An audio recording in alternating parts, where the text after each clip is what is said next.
만약 하느님께서 인간이 되신다면 어떤 모습일까요? 왕궁에서 태어나실까요? 권력을 가지실까요? 우리의 상상을 완전히 뛰어넘는 일이 일어났습니다. 전능하신 하느님께서 가장 작고 연약한 아기로 우리에게 오셨어요. 마구간에서 집더미 위에서 말이에요.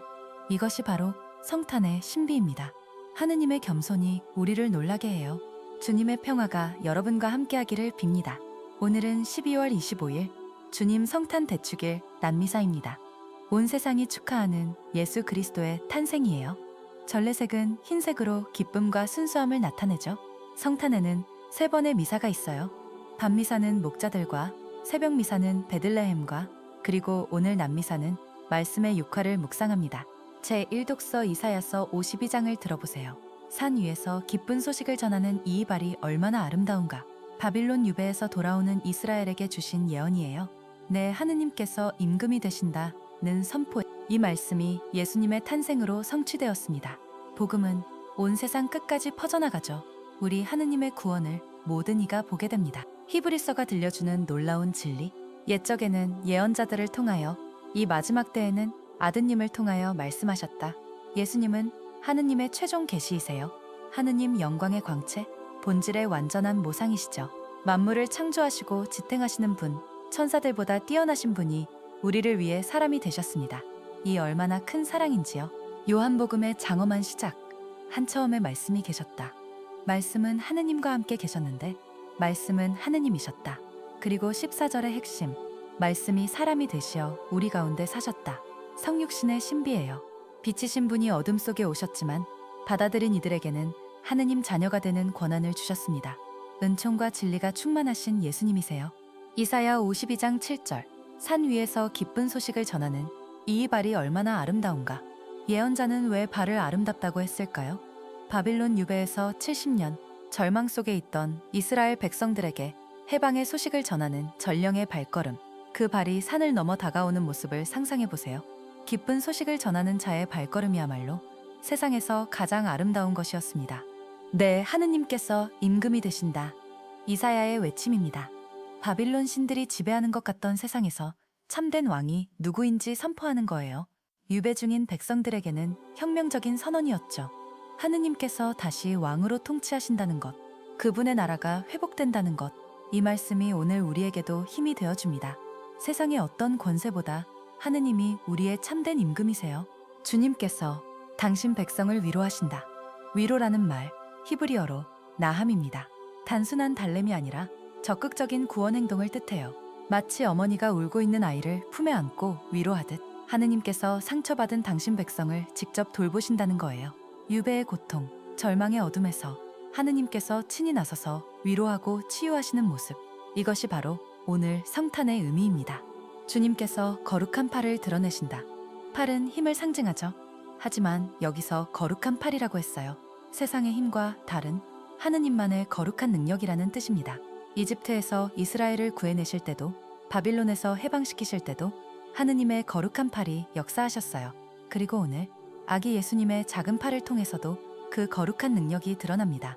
땅끝까지 모든 이들이 우리 하느님의 구원을 보리라. 이사야는 이스라엘만이 아니라 온 세상의 구원을 내다봤어요. 이 예언이 신약에서 어떻게 성취되었나요? 사도 바울은 로마서 10장 15절에서 이 말씀을 인용하며 복음 전파자들을 설명했죠. 베들레헴의 아기로 오신 예수님, 그분을 통해 구원이 온 세상에 전해지고 있습니다. 우리도 그 기쁜 소식을 전하는 아름다운 발걸음의 주인들이에요. 시편 98편이 우리를 부르고 있어요. 주님께 새 노래 불러라. 완전히 새로운 구원 사건이기 때문입니다. 이사야가 예언한 그 기쁜 소식이 성탄에 실현되었어요. 하느님께서 인간이 되셔서 우리에게 오셨습니다. 이보다 더 새로운 일이 어디 있겠어요? 온 우주가 새로운 차원으로 들어선 거예요. 그래서 새 노래가 필요합니다. 주님의 승리, 그분의 거룩하신 오른팔이 이루신 승리. 시편 작가는 하느님의 능력을 노래해요. 이사야서에서도 주님께서 거룩한 팔을 드러내신다고 했죠. 그런데 성탄에 드러난 하느님의 팔은 아기 예수님의 작은 손이었어요. 세상이 생각하는 힘과 전혀 다른 방식으로 승리하셨습니다. 사랑으로, 겸손으로, 자기 비움으로요. 당신 자애와 진실을 기억하셨나이다. 시편은 하느님의 변하지 않는 속성을 노래합니다. 히브리어로 헤세드베 에메트, 자애와 신실함이에요. 요한복음에서는 은총과 진리가 충만하다고 번역되죠. 아브라함에게 다윗에게 약속하신 그 사랑이 예수님 안에서 완성되었어요. 하느님은 약속을 지키시는 분입니다. 온 땅이여 주님께 환호하여라. 시편의 이 부름이 성탄의 핵심이에요. 땅 끝까지 모든 이들이 우리 하느님의 구원을 보리라 던 이사야의 예언이 실현됐거든요. 예수님의 복음이 온 세상으로 퍼져나가요. 바울 사도가 로마서에서 인용한 것처럼 아름다운 발로 기쁜 소식을 전하는 이들을 통해서요. 보편 구원의 시작입니다. 제1독서와 화답송이 완벽한 조화를 이뤄요. 이사야가 선포한 구원의 기쁨을 시편이 노래로 응답하는 거죠. 하느님께서 임금이 되셨다는 선포에 우리는 새 노래로 찬양해요. 백성을 위로하신다는 말씀에 온 땅이 환호합니다. 이것이 전례의 아름다움이에요. 말씀과 노래가 하나가 되어 우리 마음 깊이 스며들어요. 히브리서는 우리에게 놀라운 진실을 전해요. 옛적에 하느님께서 예언자들을 통하여 여러 번 여러 모양으로 조상들에게 말씀하셨지만 이 마지막 때에는 아드님을 통하여 우리에게 말씀하셨습니다. 모세도, 이사야도, 예레미야도 모든 예언자가 가리켰던 그 완전한 계시가 바로 예수 그리스도예요. 하느님의 마지막 말씀이자 완전한 말씀이죠. 하느님 영광의 광채시며 그분 본질의 완전한 모상이라고 히브리서는 예수님을 묘사해요. 이는 단순한 비유가 아닙니다. 예수님은 하느님을 보여주는 창문이 아니라 하느님 자신이세요. 그분을 보는 것이 곧 하느님을 보는 것이죠. 그래서 예수님은 필립에게 나를 본 사람은 아버지를 보았다고 말씀하신 거예요. 완전한 계시예요. 시편 98편이 외치는 새 노래가 바로 이것이에요. 구약의 모든 약속이 예수 그리스도 안에서 성취되었으니 이제 완전히 새로운 찬양이 필요한 거죠. 주님의 승리, 그분의 거룩하신 오른팔이 이루신 승리. 이 승리는 십자가와 부활로 완성된 구원 사업을 말해요. 하느님의 자애와 진실이 예수님 안에서 완전히 드러났습니다. 예수님이 계시의 완결이라는 것은 무슨 의미일까요? 이제 더 이상 새로운 공적 계시는 없다는 뜻이에요. 교회는 예수님께서 맡겨주신 이 완전한 계시를 전하고 해석하는 역할을 해요. 하지만 이것이 하느님이 침묵하신다는 뜻은 아니에요. 성령을 통해 이 완전한 계시를 더 깊이 이해하게 하시거든요. 우리 삶 속에서 계속 말씀하고 계세요. 온 땅이여 주님께 환호하여라. 이제 온 인류가 예수 그리스도 안에서 하느님을 만날 수 있어요. 유다인만이 아니라 모든 민족이여. 한국 땅에서도 이 완전한 계시를 받았습니다. 예수님은 우리가 하느님을 알기 위해 더 이상 다른 무엇을 찾을 필요가 없게 하셨어요. 그분 안에 하느님의 모든 것이 있으니까요. 하느님께서는 역사를 통해 점진적으로 자신을 드러내셨습니다. 히브리서 저자는 옛적에 여러 번 여러 모양으로 예언자들을 통하여 라고 표현해요. 모세를 통한 율법, 다윗을 통한 시편, 이사야를 통한 위로의 말씀, 각각 하느님의 한 면을 보여주었죠. 마치 다면체의 보석처럼 각 예언자마다 다른 각도에서 하느님의 영광을 반사했습니다. 그런데 이제 완전한 계시가 오셨어요. 이 마지막 때에는 아드님을 통하여 우리에게 말씀하셨다. 예수님은 단순히 또 다른 예언자가 아니에요. 그분은 하느님의 최종적이고 완전한 말씀이십니다. 구약의 모든 예언자들이 가리켰던 그 분이시죠. 부분적 계시에서 완전한 계시로, 그림자에서 실체로의 전환이에요. 더 이상 다른 계시는 필요 없어요. 예수님 안에서 하느님이 하실 말씀을 다 하셨거든요. 만물의 상속자이시며 세상을 창조하셨다. 예수님은 단순히 인류의 구원자만이 아니세요. 우주 전체의 주인이시고 창조자시기도 해요. 요한복음의 모든 것이 그분을 통하여 생겨났다와 같은 맥락이에요. 그리고 지금도 만물을 당신 능력의 말씀으로 지탱하신다고 하죠. 우리가 숨쉬는 이 순간도 지구가 돌아가는 것도 예수님의 능력 안에서예요. 창조와 유지의 주님이십니다. 하느님 영광의 광채이시며 본질의 완전한 모상이시다. 여기서 광채는 그리스어로 아파우카스마예요. 태양과 태양빛이 구별되지만 분리될 수 없는 것처럼 성부와 성자의 관계를 보여주죠. 모상은 카락테르, 도장이 찍힌 완벽한 형태예요. 예수님은 하느님의 축소판이 아니라 완전한 하느님이세요. 그분을 보면 하느님을 보는 거예요. 나를 본 사람은 아버지를 보았다는 말씀처럼요. 죄를 깨끗이 씻으시고 높은 곳에 계신 존엄하신 분의 오른쪽에 앉으셨다. 창조주이신 예수님이 구원자가 되셨어요. 십자가에서 우리 죄를 씻으시고 부활하여 하느님 우편에 앉으셨죠. 그리고 천사들보다 뛰어나신 분이세요. 천사들은 피조물이지만 예수님은 창조주시거든요. 이것이 성탄의 신비예요. 만물을 다스리시는 분이 우리를 위해 인간이 되셨다는 것 말이에요. 말씀이 사람이 되셨다는 것, 이보다 더 놀라운 신비가 있을까요?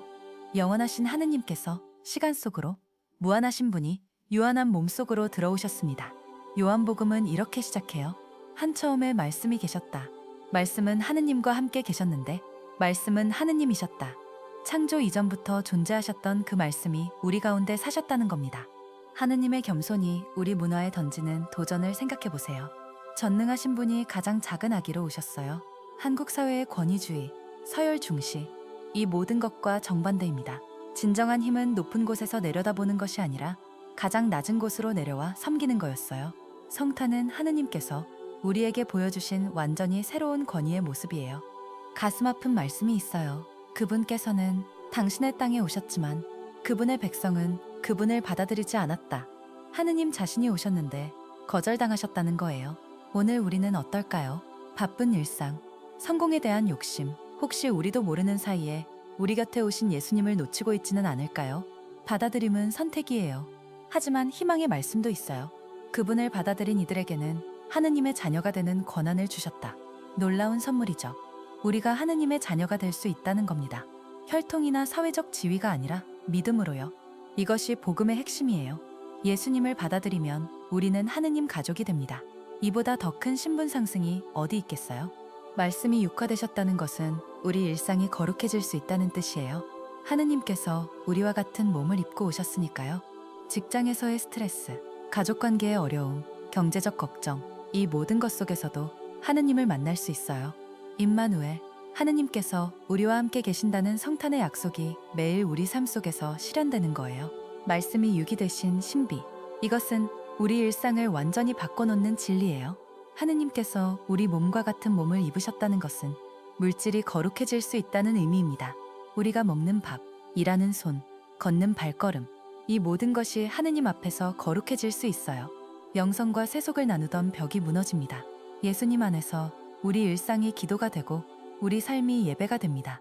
어둠 속의 빛, 현대 한국 사회를 보면 절망이 짙어지고 있어요. 청년들의 실업, 고령화 사회, 경쟁의 피로감. 그런데 바로 이 어둠 속에 예수님이 오셨습니다. 왕궁이 아닌 마구간에서, 권력이 아닌 사랑으로 말이에요. 우리가 느끼는 외로움과 절망, 그 한가운데로 하느님께서 걸어 들어오셨어요. 어둠이 빛을 이길 수 없습니다. 우리 마음의 어둠도 마찬가지예요. 오늘 성탄 대축일의 핵심 메시지입니다. 말씀이 사람이 되셨다. 하느님께서 우리와 함께 계신다는 것이에요. 임마누엘의 참 의미죠. 멀리 계신 하느님이 아니라 우리 삶 속으로 들어오신 하느님입니다. 우리의 기쁨과 슬픔, 우리의 일상과 고민을 함께 나누시는 하느님이세요. 이것이 성탄의 기적입니다. 하느님이 우리 편이 되어주셨어요. 성탄의 기쁨을 나누어야 할 때입니다. 오늘 가족과 이웃들에게 이 기쁨을 전해주세요. 특히 외로운 분들에게 연락해보세요. 안부 전화 한 통, 따뜻한 인사 한마디, 작은 것이지만 그 안에 성탄의 빛이 담겨 있어요. 말씀이 사람 되신 예수님처럼 우리도 다른 사람들에게 하느님의 사랑이 되어줄 수 있습니다. 이것이 성탄을 사는 방법이에요. 함께 기도하며 마무리해요. 말씀이 사람 되신 예수님, 저희와 함께 계시니 감사합니다. 저희도 빛이 되어 살게 하소서. 아멘. 하느님께서 우리에게 오신 이 거룩한 성탄절, 우리 마음에 평화와 기쁨이 충만하기를 빕니다. 주님께서 여러분과 함께 하시길. 메리 크리스마스. 성탄의 축복이 여러분과 사랑하는 가족들에게 가득하기를 기도합니다.